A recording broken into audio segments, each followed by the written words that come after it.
عم مينا؟ هيذبحوا بعض، مش فاهمين حاجه، هيموتوا بعض. اعمل حاجه يا محفوظ. قول لي عبد الله بقى. تعالى يا عبد الله.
اللي بيحصل ده حرام يا اخوانا، حرام عليكم، كفايه.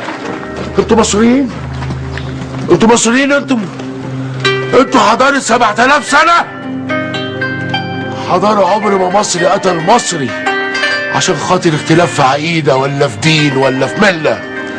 اختلفنا في الجوع، في القرف، في حكم الحكام الظلمه، لكن عمرنا ما قتلنا بعض عشان خاطر عقيدة ولا عشان خاطر دين.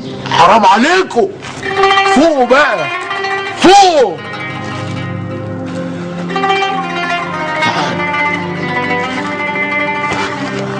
حد يقدر يقول لي دم مين ده؟ مسلم ولا مسيحي؟ ها؟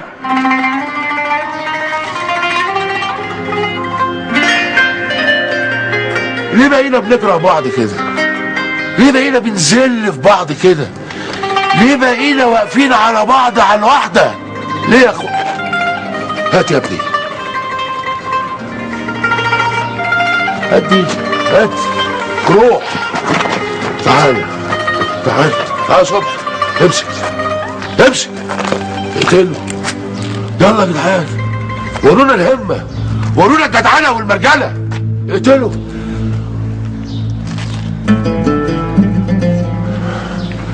اقتله، اقتل اخوك، اقتل جارك، اقتل بني ادم.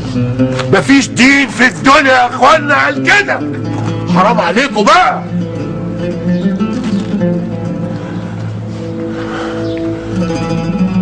يا عم مينا، يا عم مينا، احكي لهم، احكي لهم الحاره دي كان شكلها ايه؟ اقول ايه يا محفوظ؟ اقول ايه؟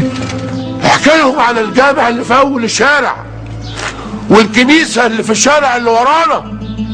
احكي لهم، احكي لهم على الحروب اللي خضناها لما كنا بنقف في الخنادق جنب بعض. ما كانش حد بيسأل العسكري اللي جنبه انت مسلم ولا مسيحي. سبيل الميه اللي في اول الشارع ما بيسألش اللي بيشرب منه انت مسلم ولا مسيحي. رغيف العيش اللي بيطلع من الفرن ده ما بيسألش اللي بياكله انت مسلم ولا مسيحي. يا اخوانا فوقوا، يا اخوانا فوق. لا جوع ولا عدو ولا جن احمر ممكن يدمر البلد دي، لكن اللي بيحصل ده اللي يدمرها. في يوم هنتعرض كلنا امام الواحد القهار وهيسألنا على اللي عملنا في دنيتنا دي.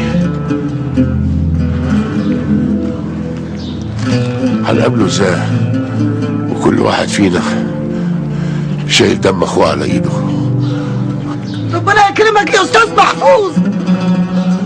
بلدنا حلوه يا اخوانا، حرام عليكم يا اخوانا، حبوها حبوها يا اخوانا، حرام عليكم يا اخوانا، حرام عليكم يا اخوانا، حرام عليكم يا اخوانا. الرب يبارك فيك يا محفوظ، الرب يهديكوا يا جماعه. جاهزه؟ يلا صور 4 3 2 1. وهكذا فإن عودة محفوظ زلطة بعد هذه الأعوام الطويلة كانت بمثابة طوق النجاة لحقن الدماء بين أهالي باب الخل.